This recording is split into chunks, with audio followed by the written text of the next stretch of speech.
আসসালামু আলাইকুম রহমতুল্লাহি ওবারাকাতু। এক রাত্রের ভিতরেই নদী ভরে এই পথটা ডুবে গেছে। আমার পিছনে দেখতেছেন যে পানি, এদিকে দেখেন এই যে পানিগুলা। হুম এই যে পুরা পানির পথ ভরে গেছে এক রাত্রের ভিতরে। গতকাল এই পথে পানি ছিল না। আমি ফজর নামাজ পড়ার পর আসি দেখি কি পথে পানি। তো অবাক হচ্ছে, এখানে পাঁচ হাত খালি ছিল, মানে 4 হাত 5 হাত হইলেই এই পথে পানি উঠবো। তো আমি এসে অবাক হয়ে গেছি। দেখেন এখান থেকে মোটামুটি 1 দেড় হাত পানি এখনো ওটা বাকি রয়েছে, ওই দিক দিয়েও। এটার মূল কারণ হচ্ছে পানি কেন উঠলো। আবার এই পাশটাই হচ্ছে একটু নিচু। হুম, আর ওদিক দিয়ে একটা নালা আছে, ইট ভাটার একটা নালা আছে, ওই নালাতে পানি ঢুকে পটে উঠে গেছে। তো আমি এই কারণে তো আর মানে হতবাক গেছে কিভাবে তো পানি উঠলো। মিনিমাম 1 2 আর 3 হাত পানি উঠলে পরে উঠে যাবো গা। এই হচ্ছে আমাদের বন্যার পরিস্থিতি। মানে যে যেখান থেকে আজকে ভিডিও দেখতেছি, ইনশাল্লাহ সবাই জানাবেন আপনাদের এই এলাকার বন্যার কি খবর টবর। হ্যাঁ, কারণ এবছর মনে হচ্ছে আমার কাছে পানি অনেক হবো, এরকম মনে হচ্ছে। আল্লাহ তাআলা প্রতি বছর এরকম বন্যা দিয়ে থাকেন। এটি মানুষের কল্যাণের জন্য, আলাদা তার বান্দার জন্য এই পানি হয়।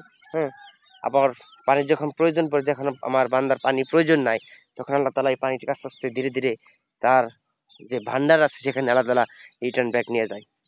সব আল্লাহ তাআলা ফেরেশতার মাধ্যমেই করেন। আল্লাহ তো সবই।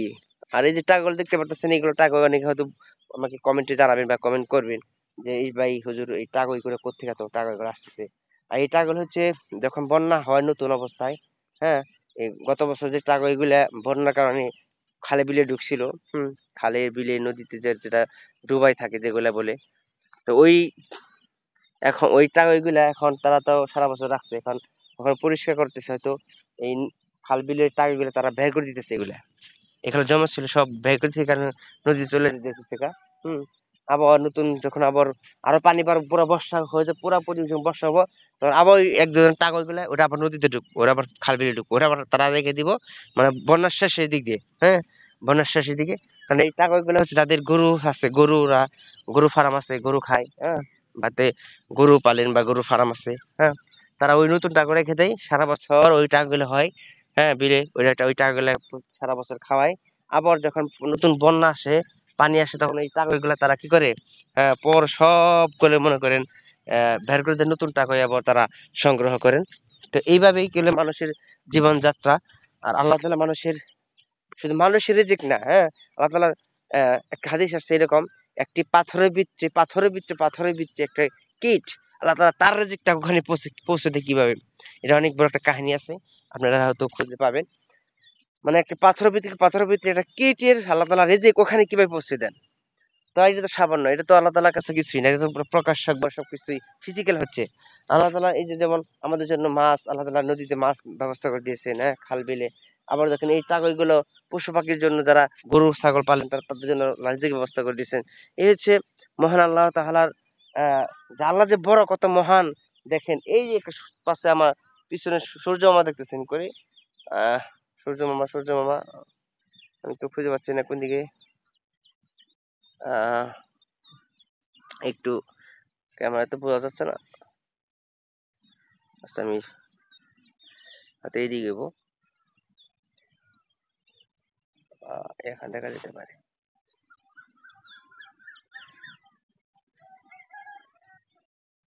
আচ্ছা, কুয়াশা কেন? ওই যে দেখেন, এই যেটা কুয়াশা কেন তো বোঝা যাচ্ছে না। দেখেন এই সূর্যটা আমাদেরকে দিয়ে আল্লাহ তাআলা দিয়েছেন। এই সূর্যটা এটা আমাদেরকে দিয়েছেন, কেন দিয়েছেন? বান্দার উপকারের জন্য। হ্যাঁ, আলহামদুলিল্লাহ। আল্লাহ প্রশংসা করে শেষ করে, মানে প্রশংসা করে শেষ করতে পারবেন না, আল্লাহ শুকর আদায় করে শেষ করে দেবো না। আল্লাহ তাআলা বলতেছে মা খালাকতুল জিন্না ওয়াল ইনসা, সরি,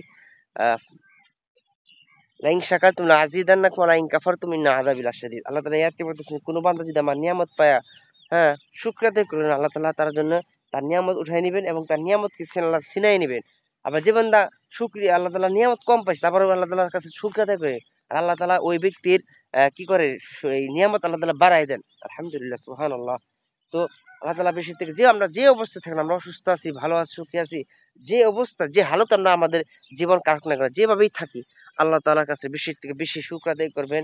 আল্লাহ কত বড় মহান, এই আসমানটা কিভাবে দেখেন, আল্লাহ তাআলা কিভাবে ঝুলিয়ে রাখছেন, কোনো খুঁড়ি নাই কিছু নাই। এই জমিনটা কিভাবে রাখছেন, এই জমিন একটু নড়াচড়া করে না, সব আল্লাহ তাআলার ইচ্ছা। আল্লাহ তাআলা আমাদের সবাইকে মাফ করে দিক, আমাদের জীবন জিন্দেগি মাফ করে দিক, আমাদের পিতা মাতা গুনাহ মাফ করে দিক।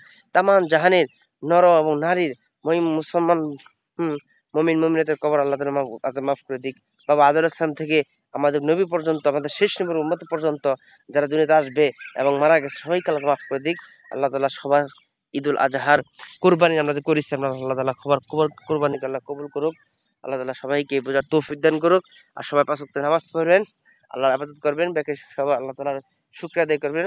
আজকের ভিডিওটা অনেক লং হয়ে গেছে, মিনিমাম 5.5 মিনিট। তো ভিডিওটা যদি ভালো লাগে তাহলে শেয়ার করে দিবেন।